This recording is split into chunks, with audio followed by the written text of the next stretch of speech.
तो सैटेलाइट बनाना में ज्यादा टेक्नोलॉजी लगती है, लेकिन उससे भी ज्यादा टेक्नोलॉजी लगती है रॉकेट बनाने में, क्योंकि सैटेलाइट भारत ने 1975 में ही आर्यभट्ट बना लिया था, लेकिन खुद छोड़ नहीं पाए थे तो रूस को कहते, तो उसने अपने रॉकेट से छोड़ा था। तो हमारे पास PSLV बहुत भरोसेमंद सैटेलाइट है, यह रॉकेट है, यह अब तक 50 सफल अभियानों को कर चुका है, बहुत बेहतरीन है। मंगलयान से लेके ये सब ने बहुत बड़े बड़े सफल कारनामे किए, लेकिन इसके जगह पे कॉस्ट बचाने के लिए इसमें स्मॉल सैटेलाइट लॉन्च व्हीकल हम लोगों ने नया बनाया था, और ये बहुत बेहतरीन था, इसने काम भी बहुत अच्छा किया। इसके देखेंगे तो इसके 4 स्टेजेस हैं, मेनली 3 स्टेज है। सबसे बड़ा स्टेज जो है पहला स्टेज है, इसके बारे में पहले समझते हैं। इसकी लंबाई 34 मीटर है, व्यास जो इसकी मोटाई है वो 2 मीटर है, 120 टन खुद इसका भार है, तो अपना भार है। लेके कितना जाएगा, तो 500 केजी के सैटेलाइट को लेके चला जाएगा। आजकल 500 केजी में बहुत बेहतरीन सैटेलाइट बन जाएंगे। 500 केजी के सैटेलाइट को 500 किलोमीटर की ऊंचाई तक ही इजीली लेके जा सकता है। सबसे बड़ी विशेषता इसकी 30 करोड़ रुपए है, महज 30 करोड़। जबकि भारत अपना सैटेलाइट जब यूरोप वालों को देता है ना, तो यूरोप वाले उस सैटेलाइट को छोड़ने का 500 करोड़ रुपया फीस लेते हैं। सोच रहा तुम्हें 500 करोड़ रुपया तुम फीस ले रहा है, हम लोग का 30 करोड़ का रॉकेटवे आ गया यहाँ पर।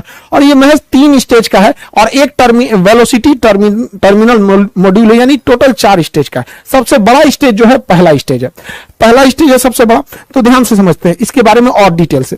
पहला स्टेज बहुत बड़ा है, और पहले स्टेज जो है वो 94 सेकंड तक चला। उसके बाद पहला स्टेज जो है वो इसको खोल के गिरा दिया जाता है, सेपरेट कर दिया जाता है। जैसे खोल के गिराते हैं रॉकेट हो जाता है हल्का और बहुत तेज भागने लगता है।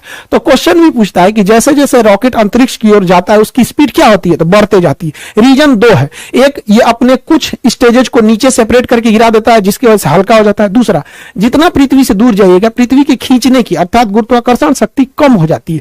तो एक तो शक्ति कम हो गई, दूसरा भार कम हो गया, इस वजह से तेज भागता है। दूसरा स्टेज जो था वो 113 सेकंड तक चला था। तीसरा स्टेज जो था वो 106 सेकंड तक चला था। यहां तक में कोई प्रॉब्लम आई थी चौथे स्टेज में। अब यहां थोड़ा ध्यान से समझिएगा, ये तीनों स्टेज में ना सॉलिड ईंधन का प्रयोग किया जाता है। जैसे दीपावली के रॉकेट में जो ईंधन भरा जाता है ना, बारूद, सॉलिड इंजन होता, सॉलिड होता है, वो एकदम ठोस होता है, बारूद भर दिया जाता है। वैसे इसमें सॉलिड फ्यूल का यूज किया था, यानी बारूद भरा गया था। इसमें एक बार आग पकड़ लिया ना तो आपके कंट्रोल में नहीं रहेगा, ना ही आप इसे स्टॉप कर सकते हैं। तो सॉलिड इंजन की एक खराबी, पावर तो तगड़ा देते हैं सब, लेकिन इन्हें आप कंट्रोल नहीं कर सकते। तो इसरो कितना दिमाग लगाया, जब सीधे ऊपर भेजना था तो लगा दिया तीनों में सॉलिड इंजन। और ये सॉलिड इंजन जो होता है इसमें जो सॉलिड फ्यूल यूज किया जाता है HTPB, ये फुल फॉर्म एग्जाम में पूछता है, HTPB हाइड्रोक्सिल टर्मिनेटेड पॉलीब्यूटेराइन। ये इसमें यूज होता है HTPB ईंधन के रूप में, इसे कंट्रोल नहीं किया जा सकता।